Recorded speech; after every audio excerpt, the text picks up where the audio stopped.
exactly sure how that came about. I don't know if it originated with Bad River or someone in the county. I don't know. It's good either way. Yes, ma'am.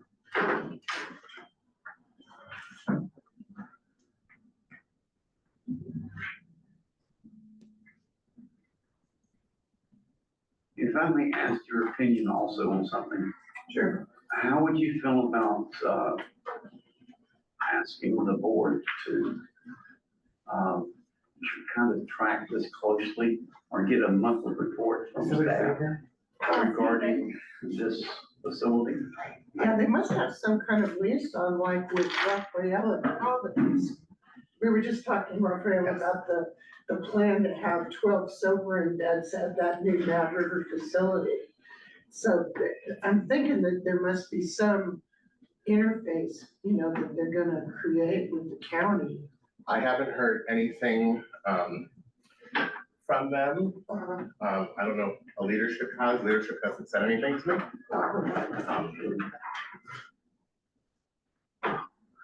If I may, I'm sorry I didn't get a copy of this for everyone, but this gives you a synopsis of what Assemblyville it has to do with and what the services are going to look like and stuff like that. Oh, yeah, the Mad River thing?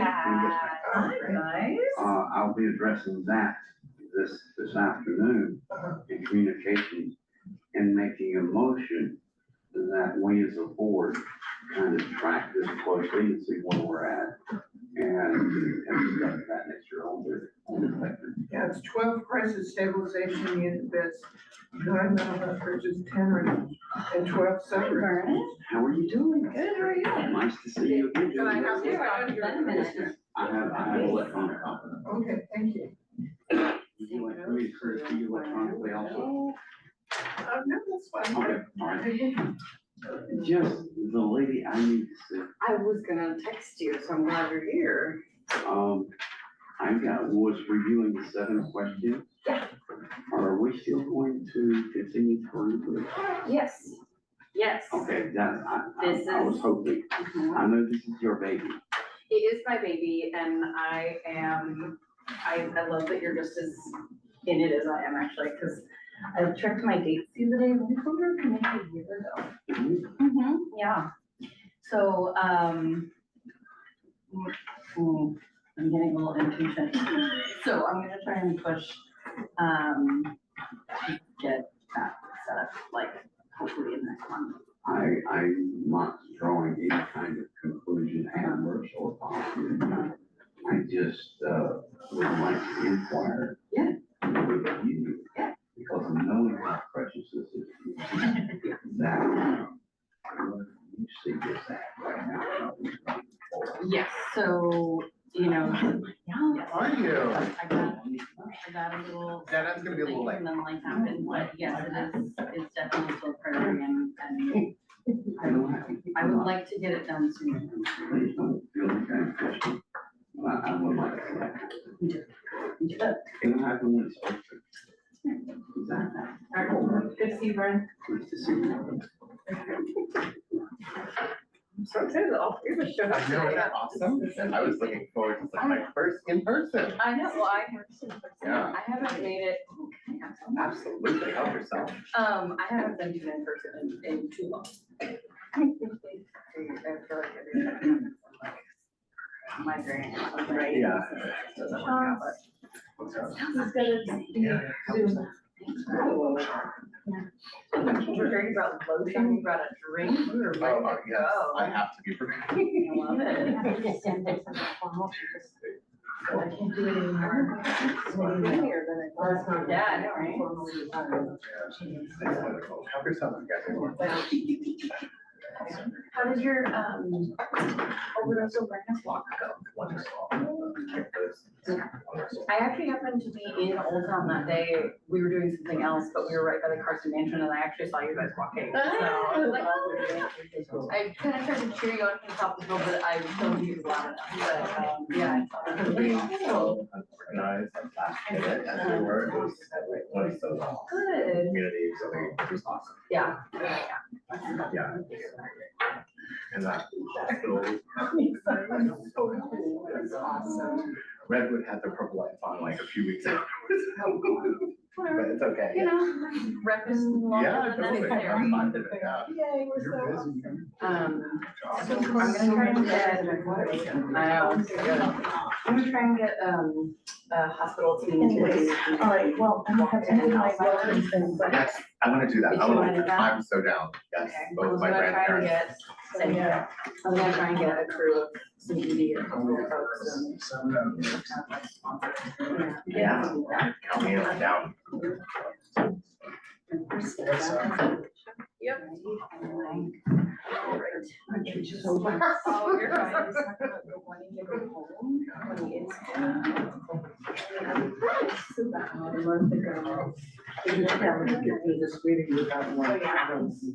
My mom was watching TV. He let me know that it's hour ago. Yeah.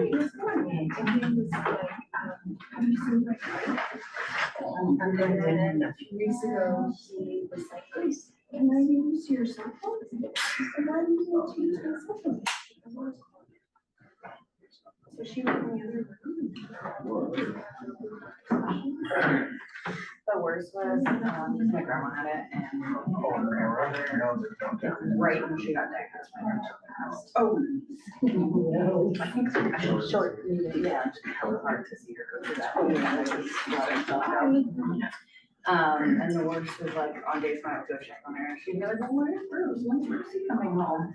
And like the first couple of times I was like, what, like, fast? And she would be distraught, and so finally I was like, screw that, right? And so I'd be like, he's just finishing the case, mom, will be home, or grandma will be home soon. Exactly. And then like in 20 minutes it would pass. Exactly. You know, and I was like, I'm not gonna cause her unnecessary distress. Yeah, totally.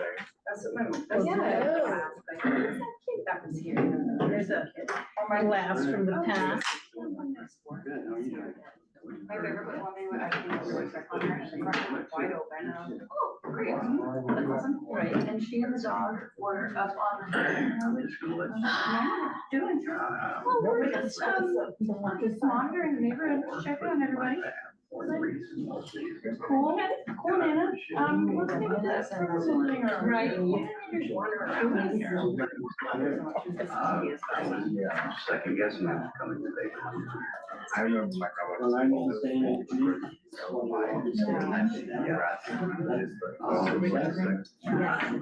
Eventually not her. Yeah. But just so, you know, my grandfather was the life. Yeah, I was gonna say there's two ends, but yeah, super quiet, or feisty, yeah. Super feisty. Yeah. things on mute. You know? Oh, Hi. Thank you. How are you? I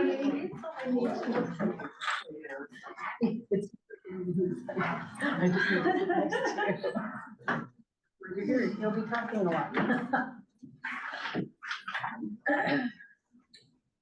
I, I'm standing real quick and said, what are your updates What are your updates? Okay. besides the audit, right? Yeah. Where are these people showing up online? Okay.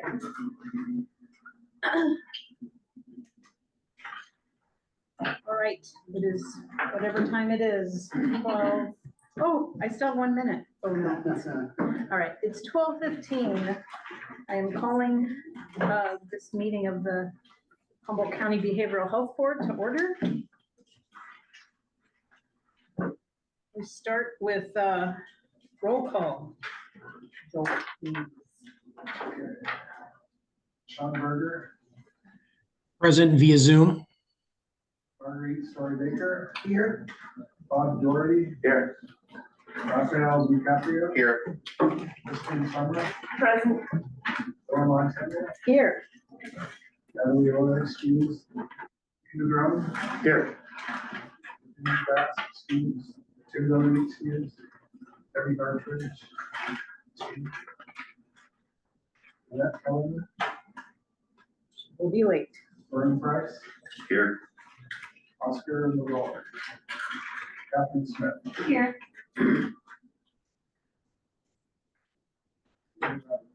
We have a quorum, excellent. Intro of staff. Starting with you. I'm Connie Beck, Health and Human Services Director, and here for deputies and numerous staff from behavioral health. They are at the closing of the audit. That's been a 2-week-long audit, so today's a good day, I hope.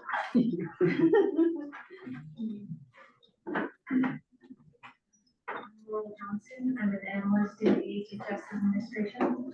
Good afternoon. Hi, Calico Olson, lead organizer of the Humboldt County Transitioning Youth Collaboration. And then let's go online. Just want to popcorn each other. Sure. Sharon Wolf, legislative analyst. Good to see you all. Next one on my screen is Alex. Hi, I'm Alex Childers. I use they, them, and AM pronouns. I'm a peer coach supporting the Humboldt County Transitioning Youth Collaboration and the Youth Advocacy Board. I'll pass it to Sonia. Good afternoon, everyone. Sonia Levy Boyd. I use she, her pronouns. I supervise the Humboldt County Transitioning Youth Collaboration and the peer coaches at the Tay Division, and we are here in full force today. How about over to Oliver? Perfect. Good afternoon, everybody. My name is Oliver Gonzalez, Program Manager for Behavioral Health. I oversee the MHSA and I'm also our Ethnic Services Manager. And I'll go ahead and popcorn it to Eddie. Well, hello, I'm Eddie Morgan from Tri-County Independent Living. I go by he, him, and his. And I'm the Executive Director of Tri-County Independent Living. It's a pleasure. And I will popcorn it to Sharon Wolf. That's who's next on my screen. Or did you already do that? I already introduced myself, but let's see. Felicity. Hello, I'm Felicity. I'm part of the Youth Advocacy Board. I use they, she pronouns. And I will pass it to Lex. Hi, my name is Lex Feltenbergs, and I'm on the Youth Advocacy Board with Transition Age Youth. Has David gone yet? Hi, I'm David Eichenbaum. I'm also part of the HCTC Youth Advocacy Board. Thanks for having me. Are there any guests that would like to introduce themselves online? I would like to introduce myself. Can you hear me? Yes, thank you. Perfect. Hello, everyone. My name is Manuel Fletes Medina, and I form part of the CalBHBC staff. That's the California Association of Local Behavioral Health Boards and Commissions. We are an association that supports local county boards like yourselves. If you have any questions, comments, or concerns, you can visit calbhbc.org to find resources and where you can contact us. Thank you. Thank you. Any other guests? All right. Item 3, do we have any adjustments to the agenda? Hearing none, we'll move on. Now it's time for public comment. Does anyone online have a public comment? Yes, I do. I was gonna say, good afternoon. My name is Felicity Grayson. I use they, she pronouns, and I'm a member of the HCTC Youth Advocacy Board. In light of the fact that the general public isn't engaging with this space very much, I would like to encourage the board to add direct collaboration with members of the general public to the agenda of every meeting. In theory, this would take place at the end of the meeting so that the board can complete the other agenda items that they need to do before this new portion begins. This would increase community engagement and trust, allowing the board to make key decisions with the general public rather than for them. If any members of the board would like to discuss this proposal further, please feel free to contact HCTC staff. Thank you. Thank you, Felicity. Any other public comments?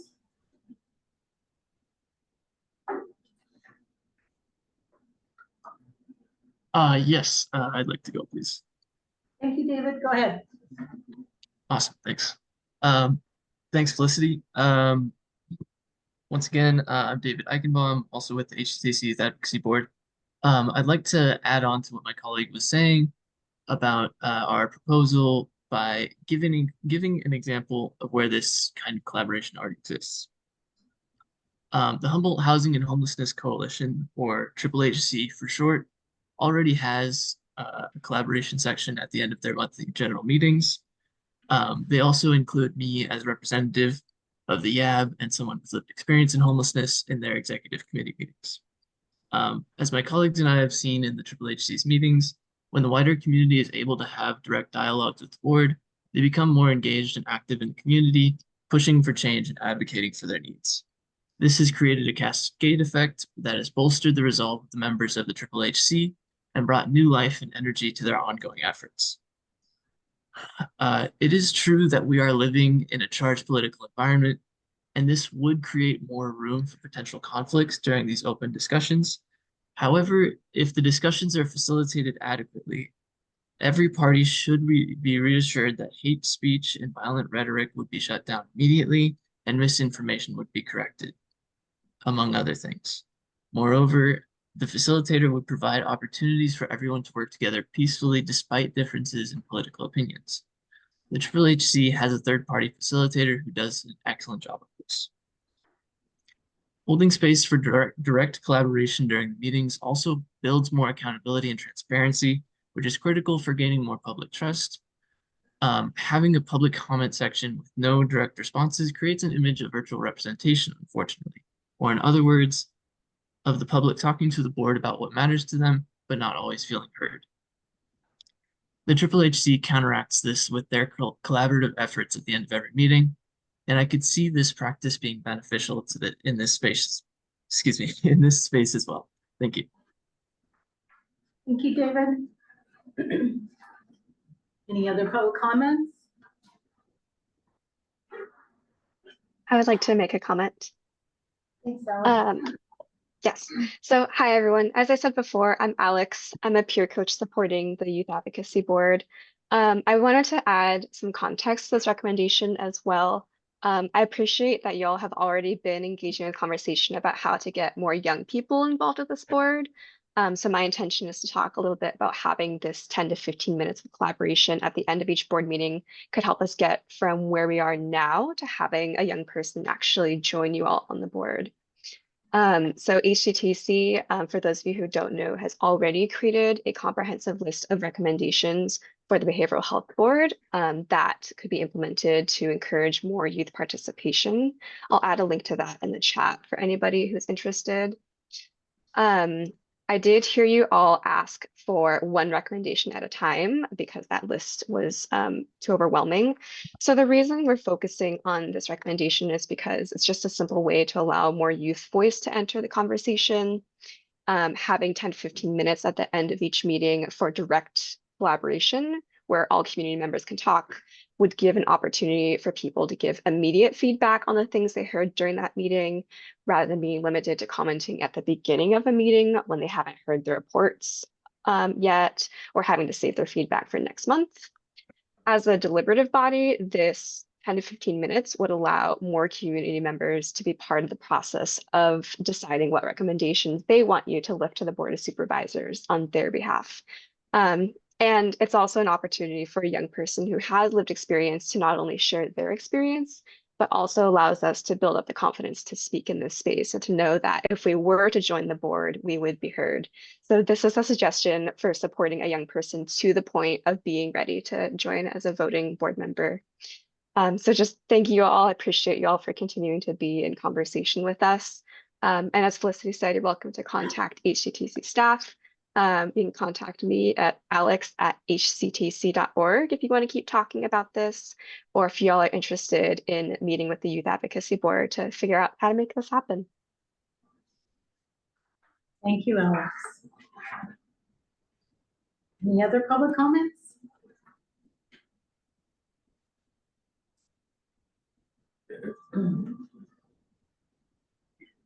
All right.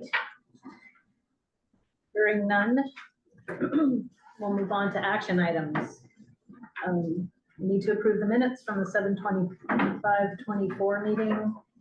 Anybody want to make a motion? So. Second? Oop, I'll second. thank you. Take the vote. All in favor of approving the minutes, say aye. Aye. Opposed? Stand asides? Anyone? All right, those are approved. Now, I want you to think about this next one, approval to send membership renewal for Laura Montano to the Board of Supervisors. You don't have to do it.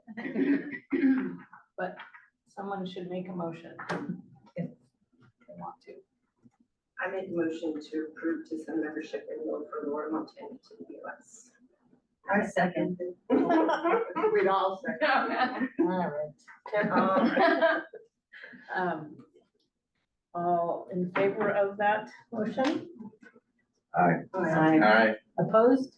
I abstain. Thanks, Steve. All right, that is approved.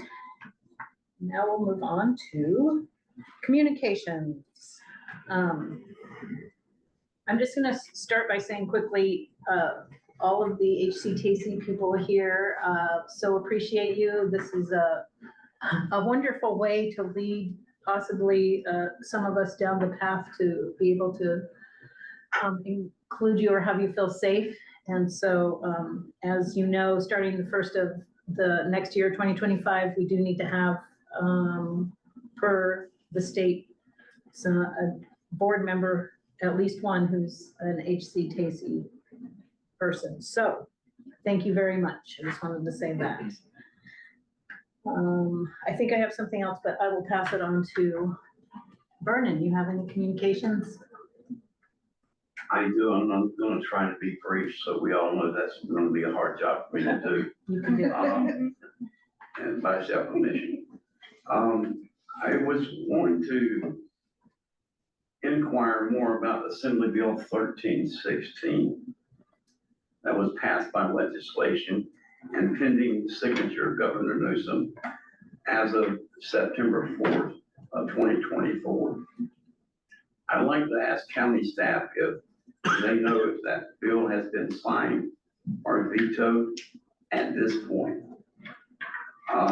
And if it has been signed in, has been sponsored by California's Hospital Association, California Association of Local Mental Health Boards and Commissions, just to mention two of many.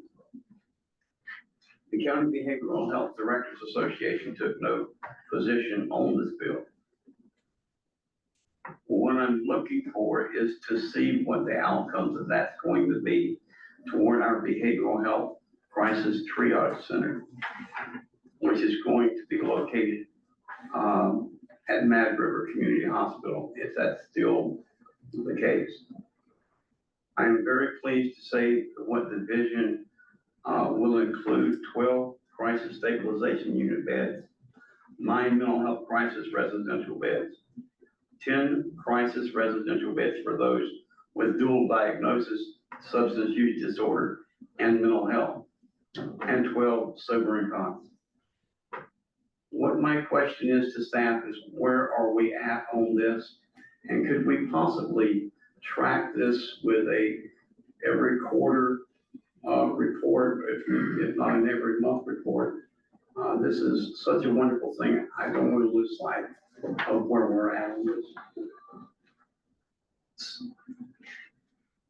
It seems like we could put it as a standing item for updates when we have updates for it with the unfinished business. And Sharon Wolf has her hand up and she has information on AB 1316, I bet. Yes, I do. Thank you. I looked it up while you were speaking, Vernon. AB 1316 is currently still sitting on the governor's desk. There's a bunch of bills that are still pending. He has until Monday to do something with all of the bills. But right now it is still pending, and it is one that we're tracking and we're watching very closely. Thank you, Ms. Wolf. I greatly appreciate that. Thank you. You're welcome. You bet. Sharon, can you expand on that a little bit and tell us if it has any impact on our crisis triage? I haven't heard that, but what are the implications of AB 1316 passing? That's an excellent question. I don't have an answer for you right now, but I can certainly look at it with that framework on specifically our crisis triage. I haven't had anything that has jumped out at me as like, oh no, or oh great, with that in mind, but I'll take a second look at it and we can take a look and see if this would help us or what kind of an impact we should expect to see. Thank you. This is not the one that deals with the acute rehab unit and earthquake retrofitting at St. Joe's. It is not That's a different it is bill. not the earthquake. Yeah, okay. It's not the seismic one, right, Sharon? That's right. The seismic ones are also still pending on the governor's desk, except for the one that he vetoed. But no, this is not one. This one redefines a psychiatric emergency medical condition. It has to do with who can provide care for managed care. I'm looking at the bill right now. Yeah, so it's having to do with people in the emergency departments that are being treated while they're waiting for bed space. It has to do with Medi-Cal managed care plans and how they pay the hospital emergency departments, that kind of a thing. But again, I'll take a look at it and see specifically with our crisis triage in mind. Thank you. I have found an article very interesting that I printed out, or I had the assistance of the Hope Center and putting it in a black binder. I really think that the outcomes of that is very interesting, to say the least. I do know that it is Los Angeles County, but my question is, how can we find those facts here at home? So I just thought it was interesting, thought I would share it. Thank you. Are those the binders there? Yes, sir. I'll pass them around. That's, Yeah. Thank you so much, and I'll leave everything as is. Thank you. Thanks, Vernon.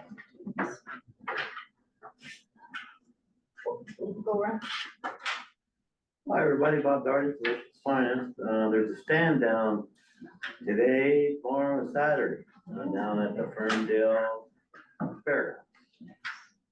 And all veterans, not just homeless veterans, all veterans are welcome. There's food, there's a plethora of service providers there. There's clothes, there's veterinary care, there's dentists, there's services of all kinds. There's overnight stays available for the people who don't want to travel back and forth a lot. And that goes until Saturday. Most of the providers will be wrapping up about 5, but there's lots going on down there. So there's a sweat lodge, there's all kind of activity. So I also serve as Native Veterans Coalition Chair, and over the last month, I've been to a flower dance, a bear dance, the wellness, the UIHF wellness fair that happened last month. And all these things were well attended. So in regards to the mental health state of certain communities, you know, I was pleased. I was treated because I'm an elder. I was treated like royalty. And an elder and a veteran, that's a double dipper. And it was a very pleasant experience. You know, those things that get plugged into those events. And the participation is more than I thought it would be. And the representation is well covered. And so I'm very pleased.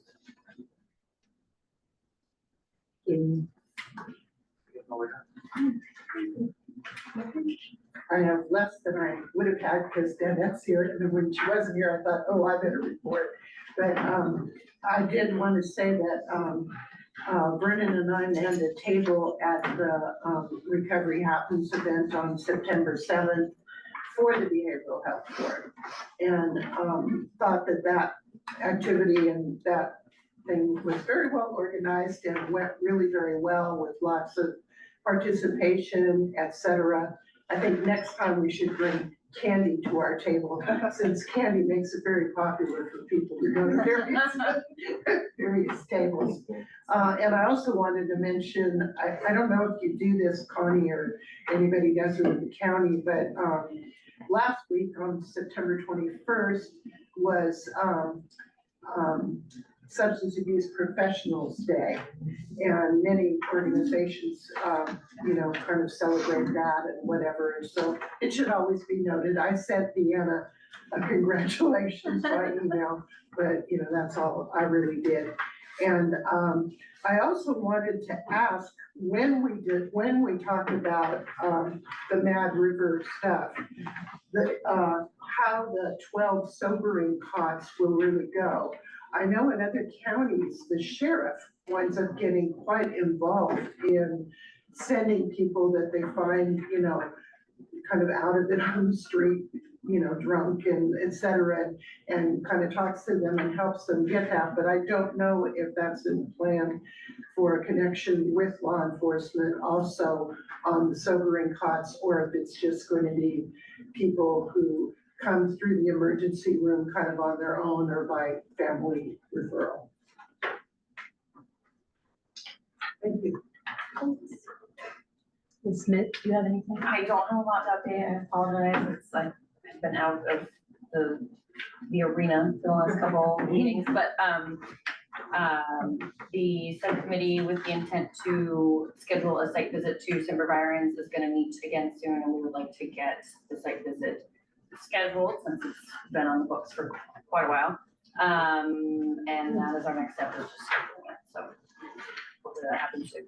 Do you have any idea when that would be? I don't. Okay. No, but I will update the board as soon as I get scheduled. Kirsten, do you have anything? No. Raphael. Yeah, so Raphael, I am the substance use navigator, care navigator. And I'm also a medication assisted treatment specialist. So what's happening in STD world, let's see me just have a wonderful overdose awareness day, August 31st, followed by our wonderful Recovery Happens at Sequoia Park. It is Recovery Month. We are in that month. I think that next year we're going to plan a campaign. I was looking at what other areas are doing for Recovery Month, other ministries, and they're having a lot of different functions throughout the month of September, collaborating with other agencies, other partners. So, we're so behind, and remote, and I don't think that before Danette, anything was happening for Recovery Happens. So hopefully next year we can have a really hard campaign, maybe just, kick off Recovery Month with Overdose Awareness Day, which is August 31st, and just have that, maybe every week have something happening, to engage the community. One thing that we're really working on in Providence is the stigma within hospital walls. We are working on doing more education for our caregivers as it relates to STD healthcare and stigma, working with your patients, on working with folks from different groups, and language. Language is also really big. Language is so important. So how we work with our folks with substance use disorder, how we address substance use disorder, is very important, and that's something that we're really working to change. And something that I'm really just plugging for this next year is, we need more navigators in the community. There's a big difference between navigators and case managers.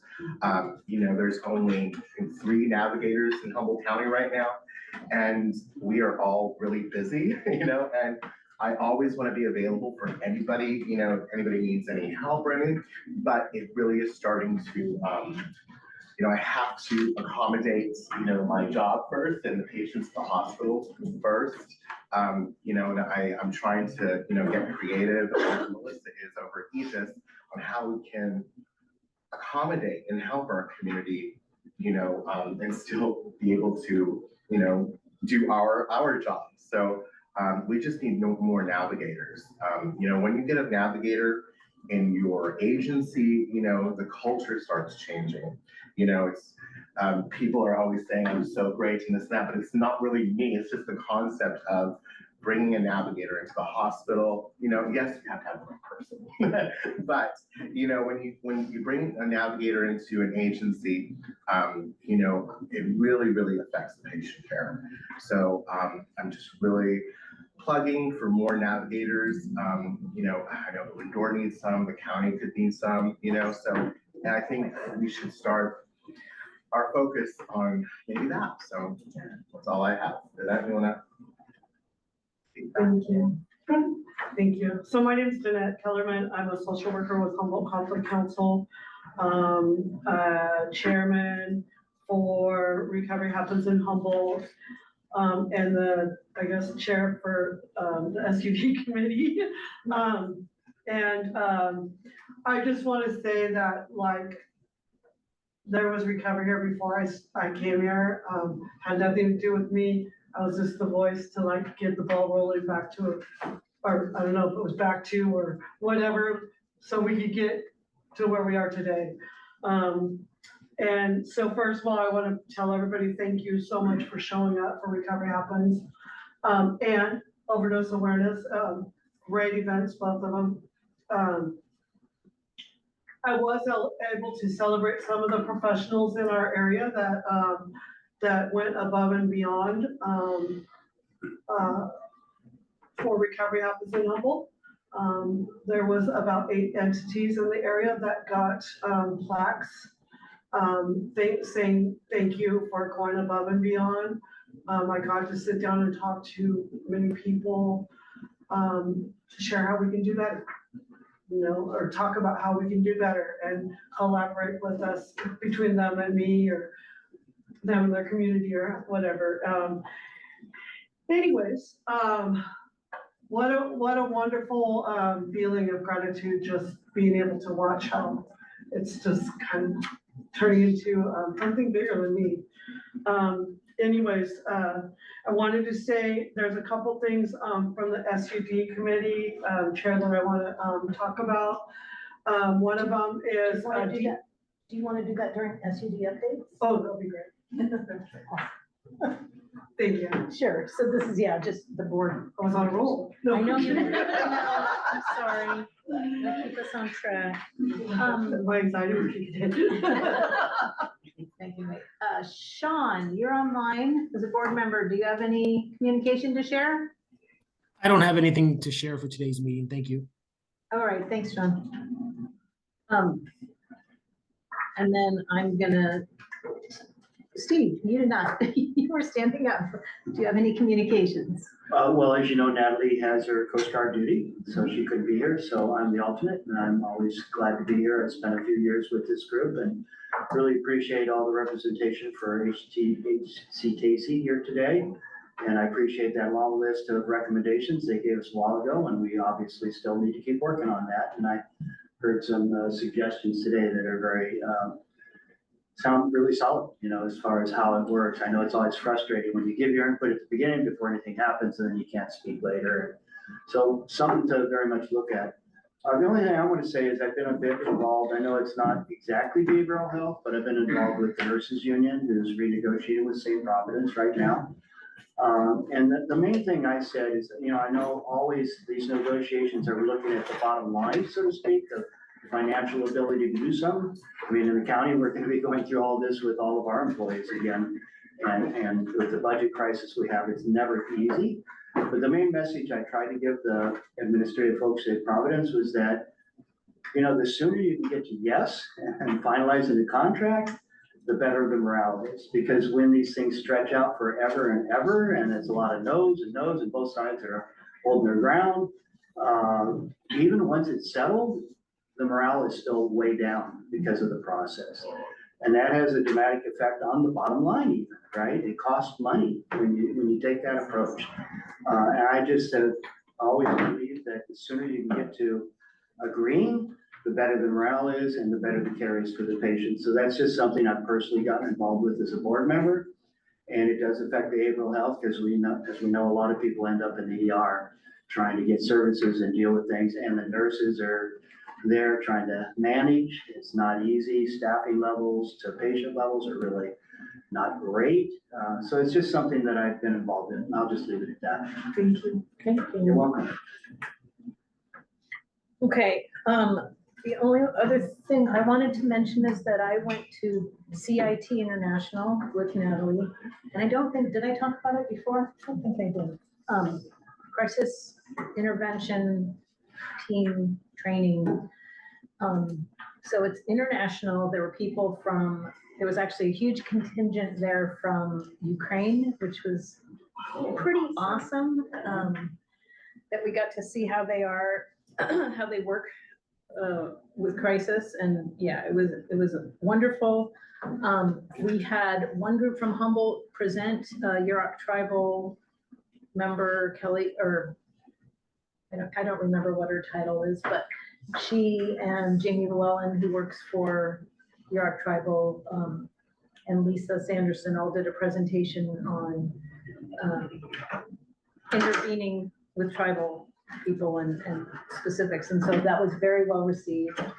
And as somebody from this little rural county, I was very proud. Again, we sometimes don't remember to look at all the positives. Sometimes people who focus on the negative are louder than others, but we really do a lot in our small county. And I always learn every time from other large rural counties like Montana. These people in Montana have this great crisis team and they do great training. So I'm just, again, always on positive Laura, right? We can do better, but we're also doing really well for our county. So I'm super proud about that and look forward to going again next year. And hopefully, I would like us to be some county entity from Humboldt to do another presentation there, because I think it's wonderful. All right, that's all I gotta say. So we had slated the Recovery Month presentation. And so I don't know if I reached out to Ralph. You got it? Got you. And here we go. Yeah. Do you want to do it or me? So, it's National Recovery Month. And so, as I said earlier, you know, September is National Recovery Month, and we are going to be planning, I guess, a full campaign next year. So if I guess you want to be a part of that, you can contact me or Jeanette. So just a quick, National Recovery Month, which started in 1989, is a national observance held every September to promote and support new evidence-based treatment and recovery practices. The nation's strong and proud recovery community and the dedication of service providers and community make recovery in all its forms possible. Providence California Bridge Program aims to increase public awareness surrounding mental health and addiction recovery. In the years since Recovery Month launch, California Bridge Program has timed announcements of initiatives and grants funding during Recovery Month, while collaborating with private and public entities to celebrate individuals during their long-term recoveries. Through Recovery Month, people are able to improve their health and wellness and feel supported to reach their full potential. According to SAMHSA, there are 4 major areas that recovery can aid: health, home, purpose, and community. The 2 strong foundations of recovery: hope. One of the foundations of all recovery programs is hope. That's because it fuels the belief that the life's challenges can be overcome. Hope helps us to see the chance for ongoing growth and better health and wellness in spite of setbacks. In fact, because setbacks are always going to be a part of life, so resilience, the ability to bounce back can be vital.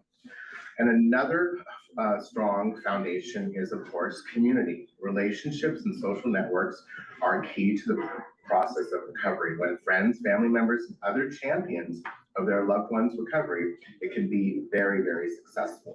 The other side of that is that it gives the family members access to support and promote their health and well-being. The give and take of support is crucial when it comes to engaging and supporting those who are in active recovery process. Recovery services and support must be flexible. For instance, when it comes to the opioid crisis, what may work for other people may not work for some. And seniors, that's the title, sorry. Successful recovery efforts, whether for opioids or alcohol misuse, need an approach that is respectful of diverse groups based on age, race, religion, and more, offer different ways to access support tools, as one size doesn't fit all, address how to deliver services in the right way at the right time, and provide ongoing support even after the initial disorder is overcome to help and avoid relapse. And that is so crucial. National Recovery Month offers a way for communities around the U.S. to reflect on how far they've come in helping people live meaningful, productive lives. The numbers show that there are millions of lives that still need help. But these lives are a part of a larger community, their peers, loved ones, and selfless volunteers. And that is all I have. Dana, do you want to add anything? I just want to, again, so for those of you that don't know, I started out 29 years ago pushing a shopping cart. And I just started talking about that in this community because what will people think?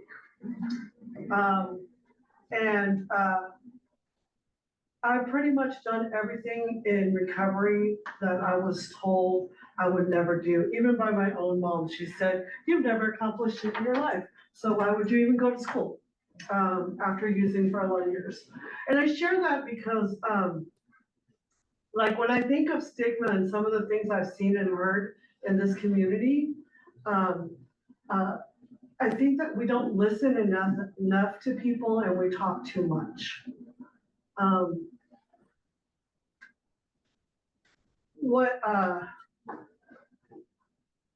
And I'm not trying to be rude by saying that, but a lot of times we think we know what someone's going through, and we really don't. And I'll give you an example of that. I have some people that are in custody and they're mentally ill, and I listened to one of my coworkers talk about, "Oh my God, they're crazy. Oh my God, why don't they stop? Simple things like that." And it bothers me. And it bothers me because if you've never been in the shoes of someone that's been there, done that, it's really hard for you to understand why they keep calling or why, as they're sitting in jail, maybe for the first time, maybe for the 30th time, who knows?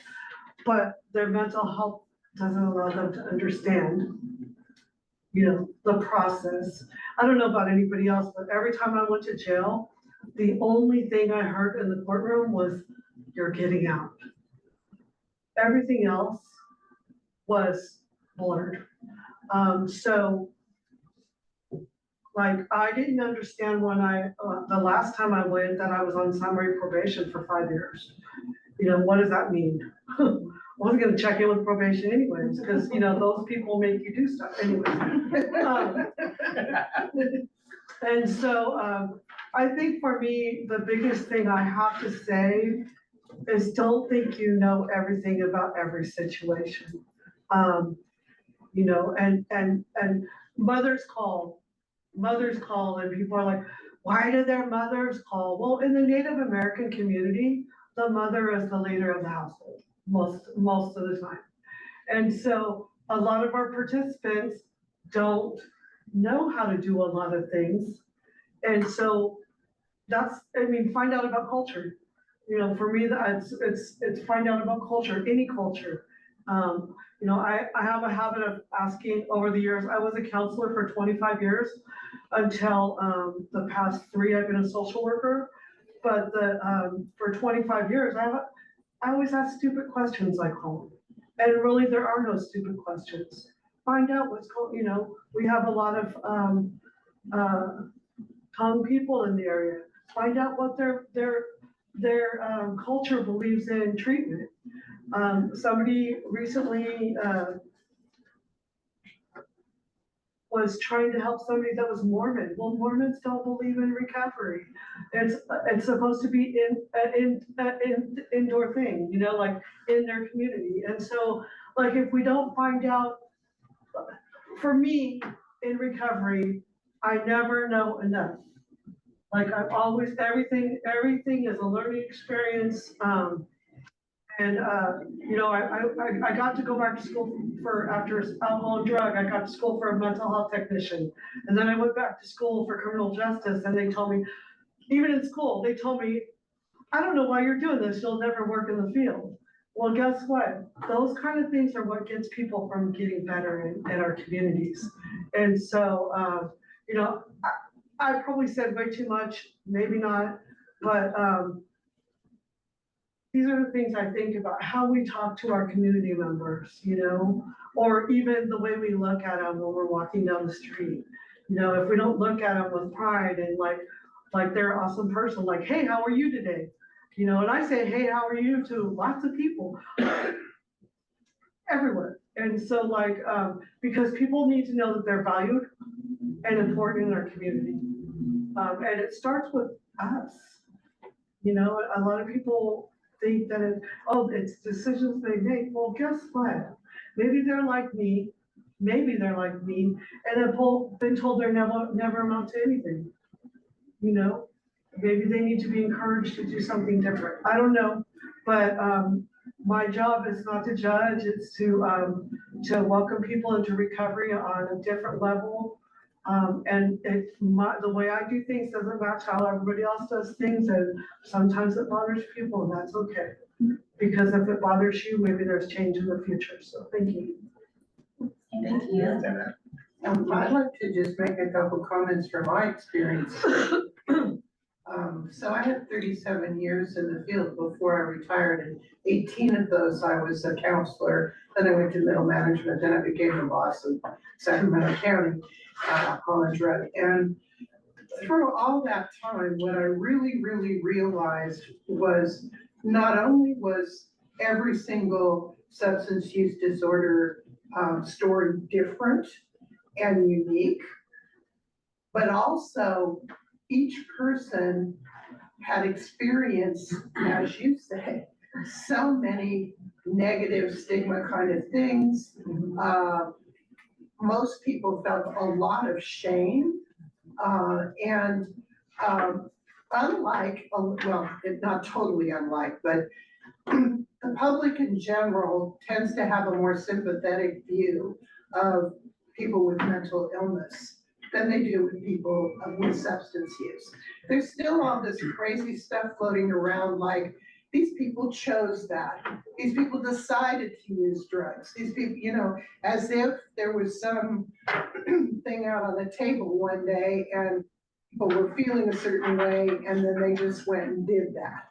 It's a very, very complicated field. I feel very honored to have had the experiences I've had at various levels with it, because people who are substance abusing people are very much you and me type people when you get right down to it. They're not rarefied. They're not, you know, somebody else's neighbor. They're your neighbor, your kid, you know, etc. And if you really talk to the public, it's interesting because most people know somebody well who has had a substance use disorder issue, but a lot of people just don't talk about it. So, you know, let's just all keep in mind that people are people and they deserve the same treatment as you and I. Yeah, thank you very much. I think also to piggyback too, it's really important to, I too am a person in recovery, and I like to let people know I am a person with substance use disorder, long-term in remission. And for me, it is a medical condition, and I do treat it every day. And I think, we just need to push more education to the community. I mean, we as providers know that. I was, scrolling around Facebook and I saw this Humboldt on watch, and I saw one of our familiar faces. Somebody took a picture of them. I guess it looked like they were in an argument or an assault or something. And just reading the comments on how scathing it was, just absolutely, this is a person who has substance use disorder, but how the community was responding was really hurt my heart,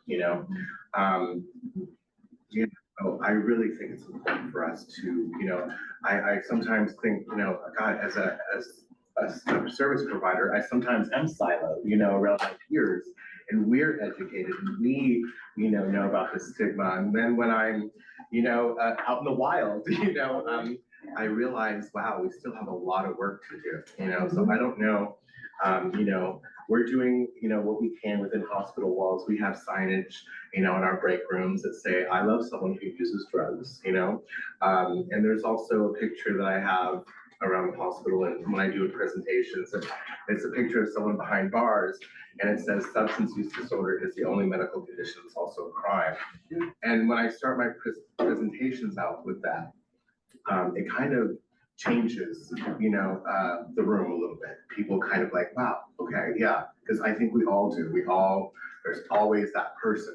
For my family, I was that person, and it encouraged my siblings to get educated, because they love their brother, So, yeah, I think if we can just push more education to our community about what substance use disorder is really, and push trauma-informed care.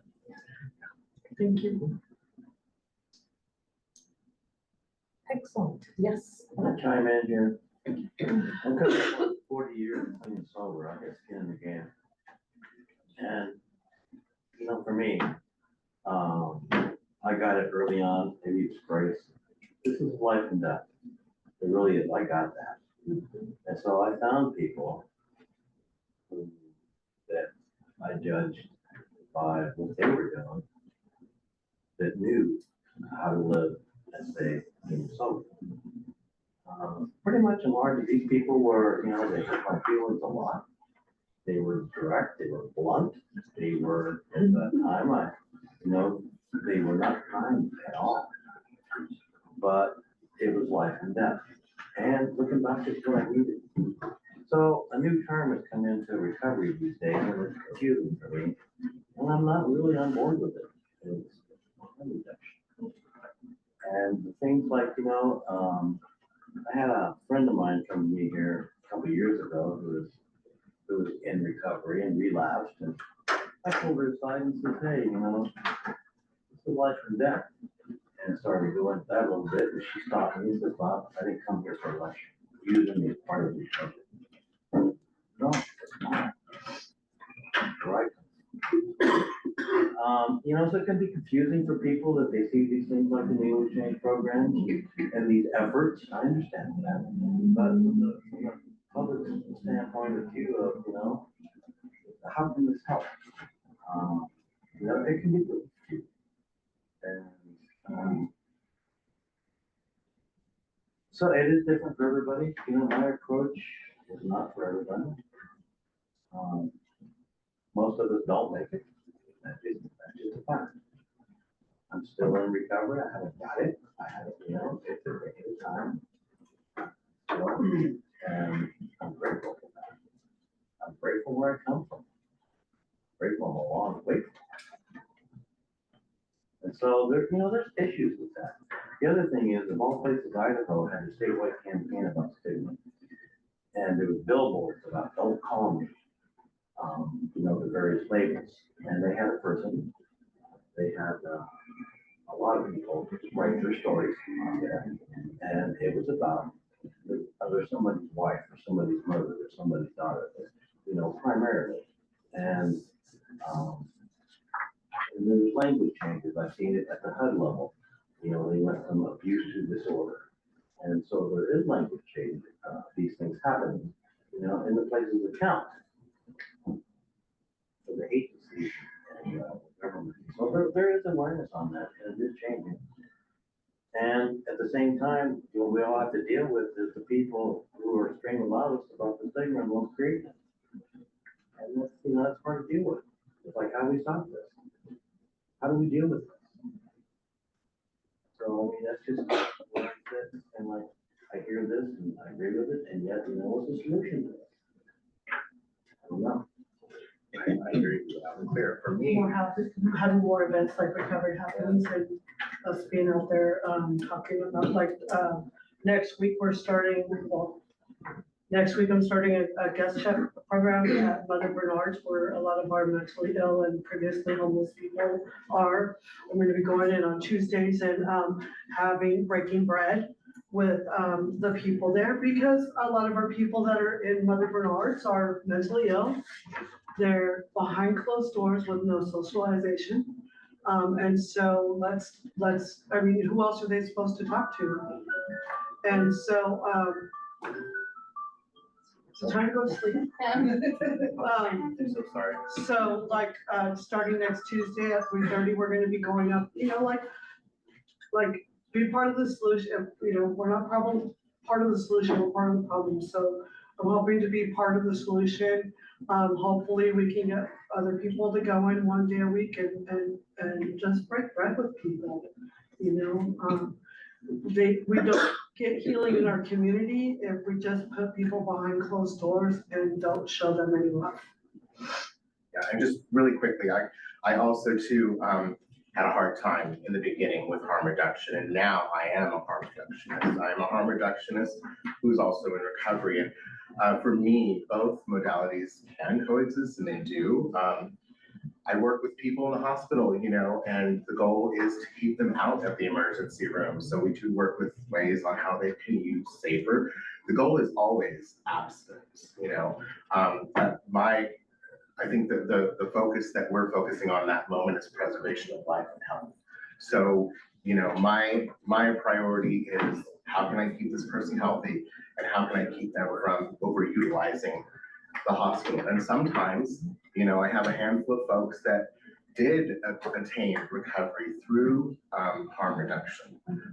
You know, so both modalities can coexist, and I think there's a group of us that are learning how to, you know, navigate in that gray area, but it is possible. For me, I just had to get so much information, ask a lot of questions, you know, and I am very involved with Hatcher, and my position is to just remain a person that, you know, is available. If these folks, you know, ever want recovery, and some of them do, and some of them do say, okay, you know what, it is time, you know, but it is a process, and we have to just, for me, I have to just be patient and meet the patient where they're at, so. Thank you. We're done. We're done. That's it, yeah. Ran over. No, you're fine. Thank you for that, yeah. Thank you. Yeah. Could I share? Okay, you got time? Well, I won't take 20 minutes. okay, good. Not even 10. How about 3? Just real quickly, I mean, it is so complex, right? It comes in so many different forms, both recovery, prevention, all of these things. And recovery becomes more necessary when there's less prevention. You know, and thank goodness we have First 5 Humboldt, for instance, because we know how critical those first 5 years are. And I know Connie and her staff have been working really hard with landlords in the community in our Section 8 voucher program to try and give them more risk reduction in terms of what might happen when they rent to people that are experiencing all kinds of things. So there's increased housing happening there. I want to thank you, Connie, for that hard work.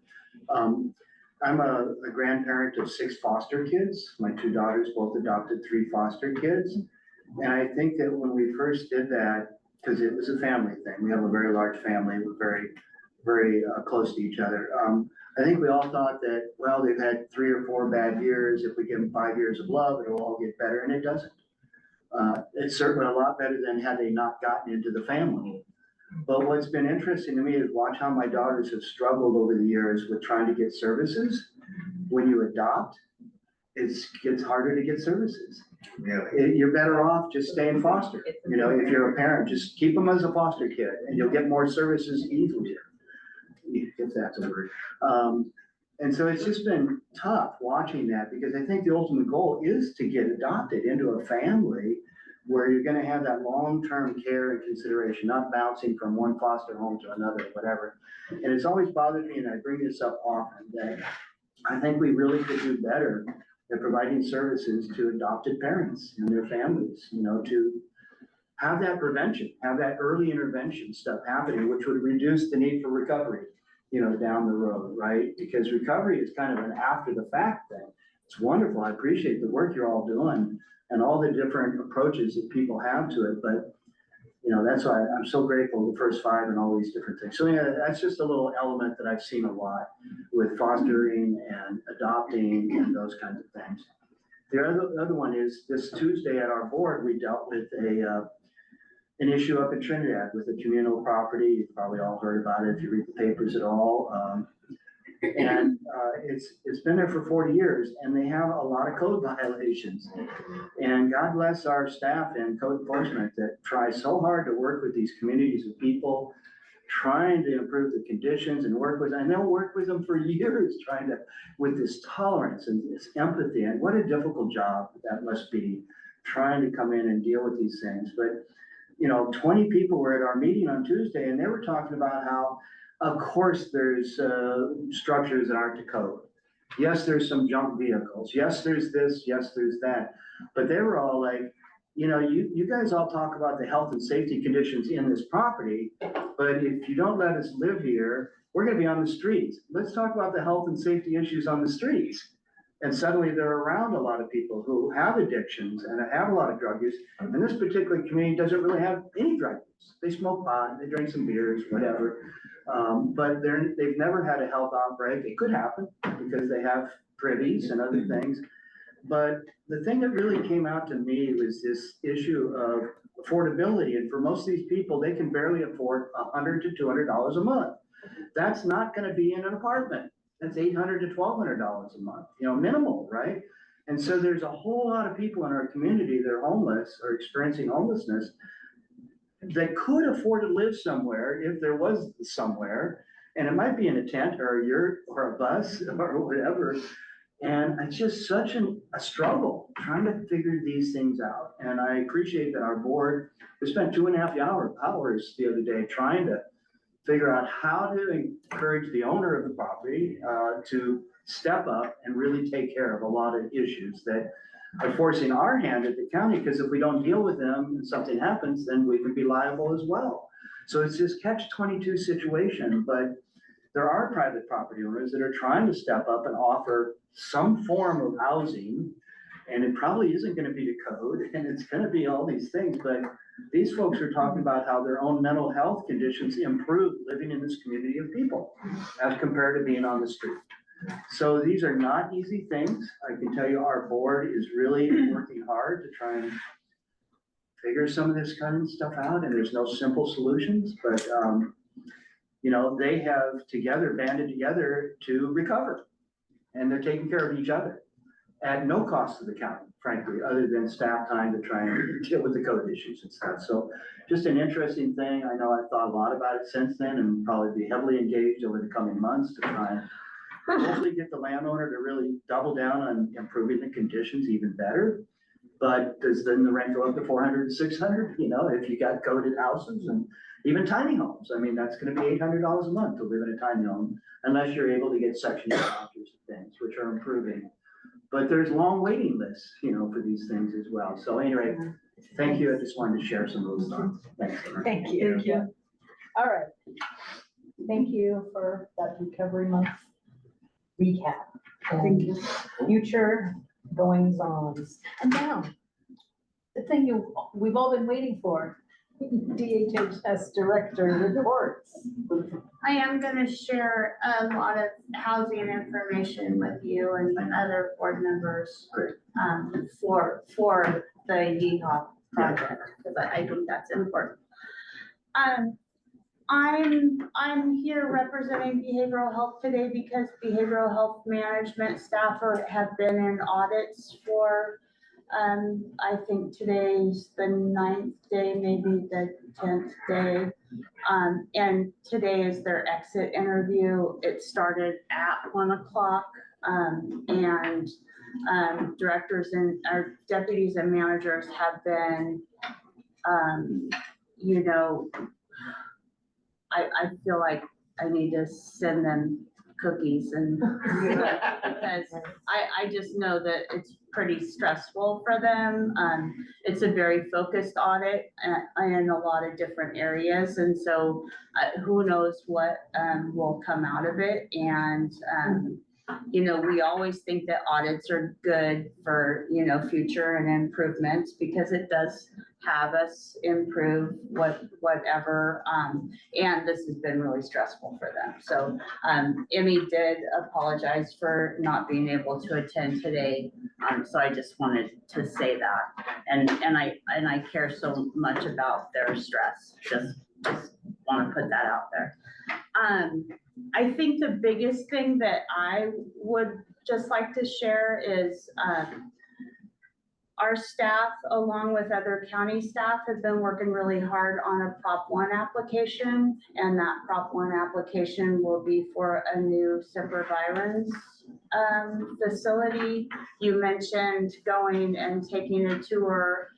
I think you should still take a tour because that's a historical building, and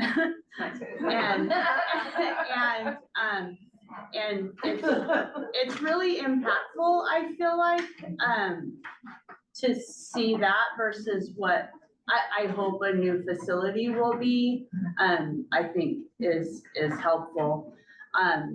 We got approval for hiring an architect to do a feasibility plan, and actually looking at the public health parking lot as a place for that new building, if that's possible, and then what those plans would look like. So the board approved doing that. There's an RFQ out for the architect that will, I think it ends tomorrow, Friday, tomorrow.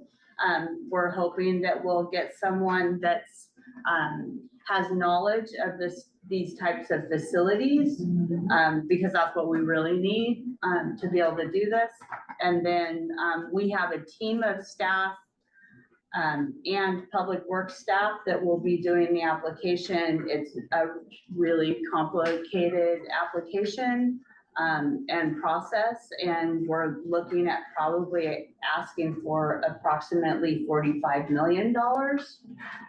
It's a huge ask in that in the states, in this region, they might fund, or in the NOFA, it said that they could fund $58 million and we need $45 billion.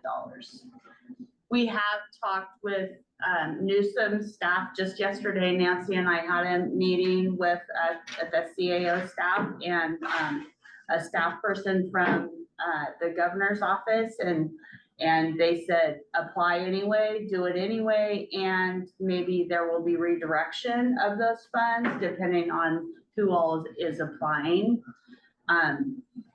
Even if we don't get this first round Prop 1 application, this does set us up to be ready, shovel ready, for when the next time there's an application that comes up for construction. So we desperately need this new facility. We have about $2.6 million in facility upgrades that need to be done to the existing building. And every time we have licensing come in from the state, there's question around, or we have to do some other fix to keep the facility in check to be able to pass for licensing. So I guess the other thing, and I don't know if Sharon's still on there or not, but we have been meeting regularly with our care court team. There's been members from the courts, public defender, county council, behavioral health staff, myself, and the CAO's office. There will be a presentation that's coming to this board, I believe. Do we have it on the agenda yet? Not yet. Okay. I know that there plans to be a presentation here. And we're working on brochures and that kind of thing to start having community meetings and presentations about what care court really looks like for the community. And Sharon, is there anything else you would like to add? Sharon attends those meetings at care court, for care court with us, so. Is there anything else? Just a couple little things. I wasn't sure, since I'm online, I'm not sure if Leah is there. NAMI is about to have their annual conference coming up next week down in Anaheim, and they've got a big section on care court that they're doing as well. We're working really hard in the interagency meetings, discussing, how this is going to work, how the departments work together. And then we're creating the presentation materials for the October Behavioral Health Board meeting. So looking forward to being able to present you with information as best we know at that time. I always set this caveat is we only know what we can predict right now. What this actually looks like when it rolls out is kind of anybody's guess, but we're projecting as best we can, and then based on other people's information. And then we've got some of our folks are going down to a convening that's been called in Sacramento by the governor's office for the cohort 2 counties. So that's going to be an opportunity we have Emmy and Paul going from our behavioral health. One of our county council is going, who's integral in this. We have one of our budget folks, and also Judge Canning from the court will be going along to this convening. So that'll be a good opportunity for them as well. But looking forward to bringing you back information. And then we had talked previously about a bill that was still pending on the governor's desk. There's 2 of them that are also pending on his desk that will drastically impact care court. He will sign them. He just hasn't signed them yet. And so we're watching for that as well. I'm sure you'll see more information coming out as the state is pushing really hard on care court, especially with the run up to the cohort 2 implementation. Thanks. Wow, well, you've knocked almost everything off. Any navigation center updates? The only update around Navigation Center is it going from 2-story to 5-story, and that's caused some discussion around our current lease, and we're waiting for the new proposal from the owner around, we have to put an option in for first right of refusal for us to be able to have permanent supportive housing in the 3rd, 4th, and 5th floors.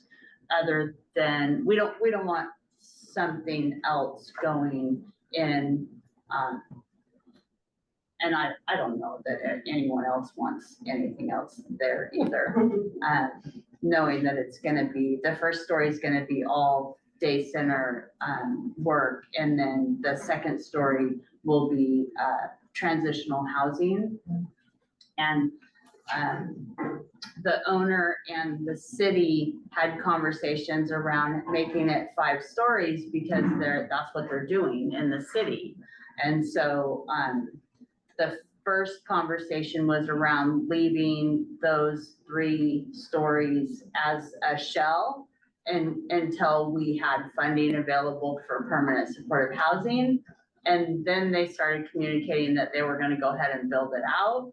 And then that led to other conversations with us and Public Works around what does that mean for our navigation center? You can't very well be doing construction while we're trying to invite people in as a place to be safe and well and right, so yeah, so there's still conversation and we are moving forward. I think you see some groundwork happening down there.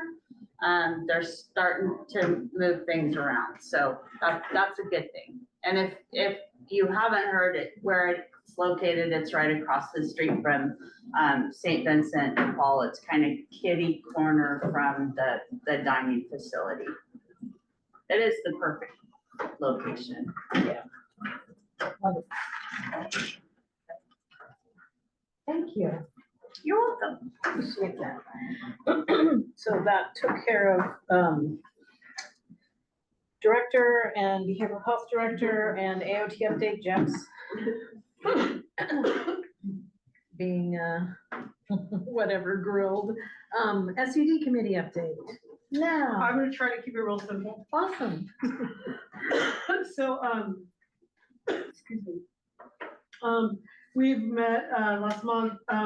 One of the things that we've discussed, we have some, entities that, we'd like to be able to visit.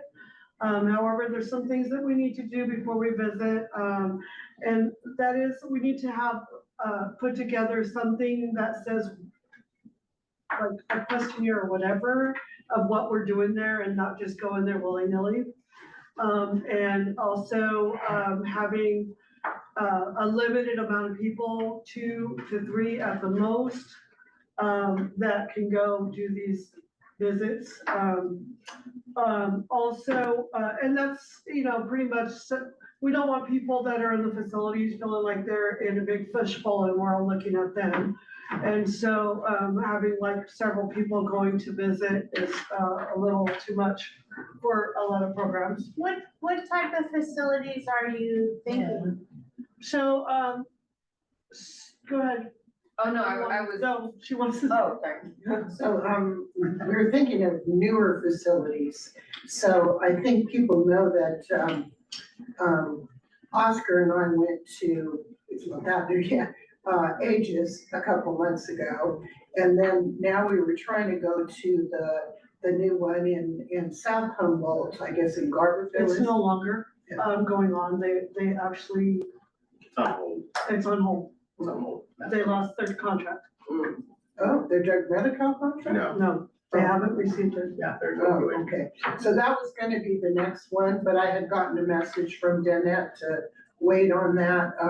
But the idea is for our committee members to have a chance to see particularly new programs, and people who haven't been on the committee before could go to long existing programs too, and then bring that back to the entire SUD committee.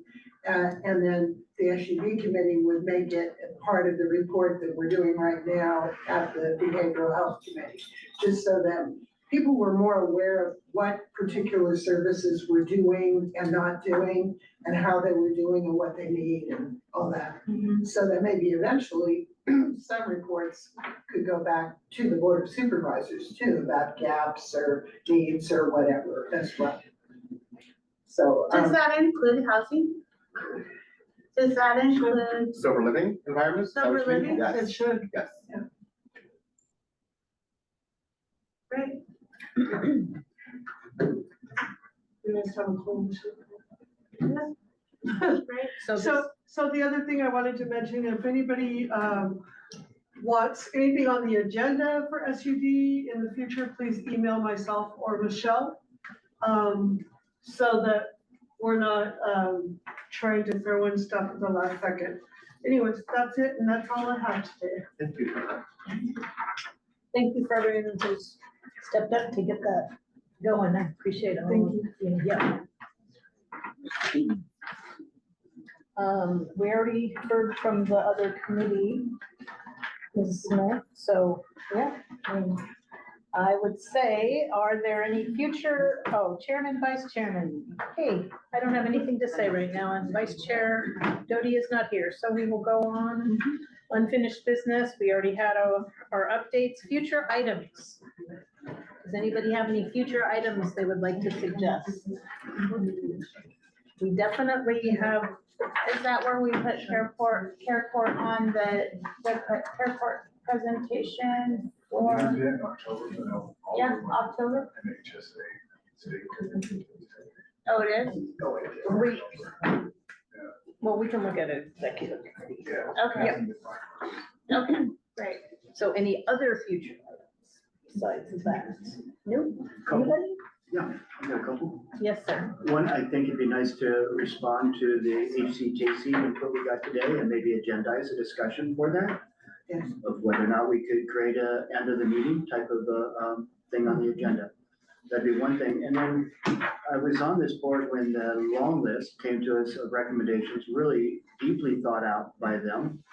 It might be nice to kind of have a regular update on which items we're working on and which ones might be coming next, something like that. I don't know.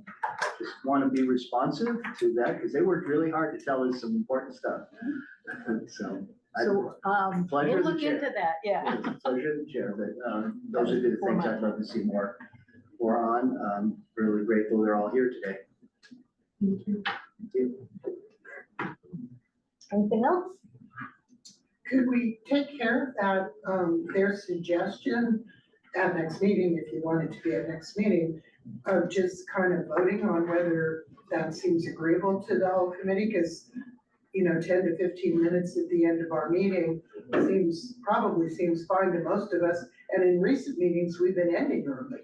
So for me, I would like to look into the agencies that they said that are doing that and make sure that we're following the correct protocol. So I don't know that it would necessarily go next meeting, but I think some research should be done and.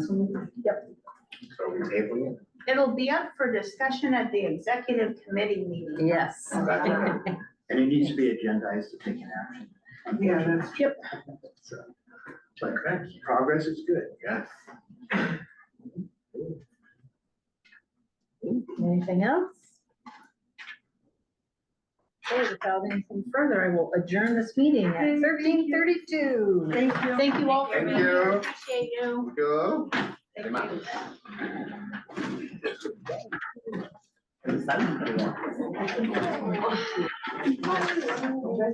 Steve, I walked around. Great job.